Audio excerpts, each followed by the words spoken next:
problème.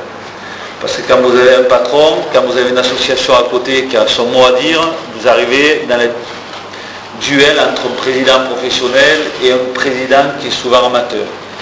Et là, il peut commencer à avoir des problèmes dans la direction du club.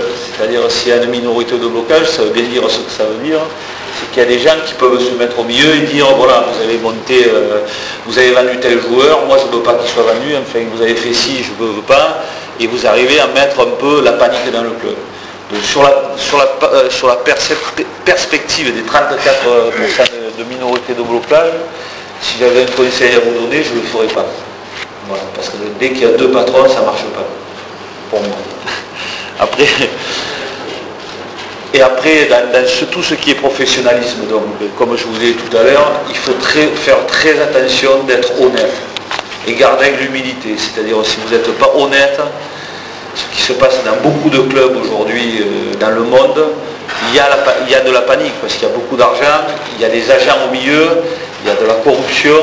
Et si vous n'êtes pas un dirigeant honnête, votre club à un moment donné, vous vous enrichissez, mais le club s'appauvrit.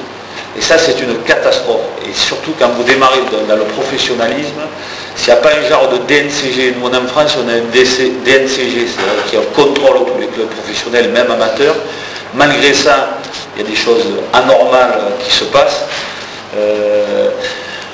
Vous allez arriver, parce que l'être humain est comme ça, c'est pas plus le marocain que le français, que l'anglais. L'être humain est fait comme ça, quand il y a de l'argent, dès que ça brille, il y a des gens qui vont arriver, qui vont avoir un beau sourire, qui vont faire du commercial autour des joueurs, du commercial autour du président, qui vont faire des choses, mais c'est pour se mettre de l'argent dans les poches.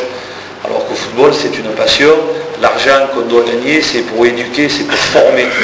Je le dis souvent, Pierre Bédier qui m'a amené aujourd'hui s'occupe de banlieue, moi aussi aujourd'hui en France, j'aide beaucoup de jeunes. Je peux vous dire que cet argent doit aller là. C'est-à-dire l'éducation, c'est le sport. C'est dès les enfants, tout l'argent qu'on doit avoir, c'est de leur apprendre à dire bonjour, merci. Vous voyez, quand j'étais à Paris Saint-Germain, par exemple, j'ai fait enlever tous les casques, les casquettes, les joueurs ils représentaient quelque chose, la tenue vestimentaire, se tenir bien à table. Tout ça, c'est des trucs essentiels pour le professionnalisme. Parce que pourquoi? C'est quand il y a des télés qui filment tout ça. Si aujourd'hui, la plupart des jeunes en France, des centres de formation ont des casquettes de travers, des casques sur la tête, parce qu'ils voient leurs aînés faire ça. Donc, essayez de l'arrêter ça aussi, parce que quand vous allez en Espagne par exemple, vous avez les joueurs, ils sont tous classes, ils ont le sourire, ils signent des autographes. Nous en France on a oublié l'humilité. Et ça c'est très important, il faut faire attention au niveau du professionnalisme, les dérives aussi. C'est-à-dire que le football professionnel est une chose fabuleuse, mais il doit il doit éduquer les jeunes, c'est-à-dire à un moment donné, il doit donner une bonne image aux jeunes. Et donc tout l'argent que vous pouvez récolter à un moment donné, il doit avoir une partie, et je ne sais pas s'ils l'ont prévu, c'est que tous les clubs doivent reverser une partie pour l'éducation des jeunes, pour les clubs amateurs à côté, pour que les clubs amateurs puissent avoir de l'argent pour former ces jeunes, pour qu'ils deviennent ensuite professionnels. Voilà donc, après vous me poserez des questions si vous voulez, parce que je suis meilleur dans les questions que de prendre une prise de parole comme ça, parce que je suis passionné. Mais voilà, donc il faut être malgré tout, c'est très très beau, hein, moi ce que tout à l'heure votre ministre a dit, c'est quelque chose de fabuleux, mais attention, et vous avez une chance inouïe, c'est de démarrer, de ne pas rentrer dans ce football paillette qui est très très dangereux et qui peut être catastrophique pour un pays comme le Maroc.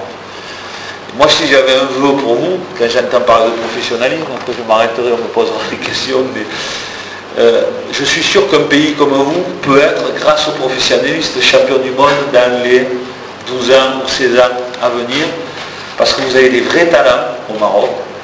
Le seul souci, il y a deux soucis, c'est mais c'est parce que peut-être il manque ce professionnalisme. Les joueurs sont de très bons joueurs, mais ce n'est pas des compétiteurs. Et je pense que ce professionnalisme peut les faire devenir compétiteurs.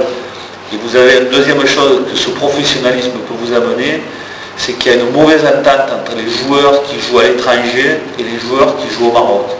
Donc ça peut effacer les deux choses, et que si À un moment donné, on a vraiment des règles de compétiteurs, c'est-à-dire qu'un compétiteur, c'est la tenue vestimentaire, arriver à l'heure, c'est d'éduquer peut-être des jeunes de 13 à 16 ans aujourd'hui pour les faire gagner la Coupe du Monde dans 16 ans ou dans 12 ans.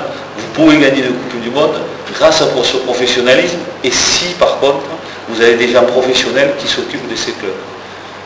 J'essaie de me faire bien comprendre, mais voilà, deux soucis du Marocain, comme je vois de l'extérieur, c'est très très bon joueur de football, mais manque de compétition et une mauvaise entente, parce que j'ai parlé avant de venir à des joueurs marocains qui jouent en France, une mauvaise entente entre les joueurs marocains qui jouent à l'extérieur du pays et les joueurs qui jouent chez nous. Voilà. Merci de m'avoir. Merci, monsieur Boulard.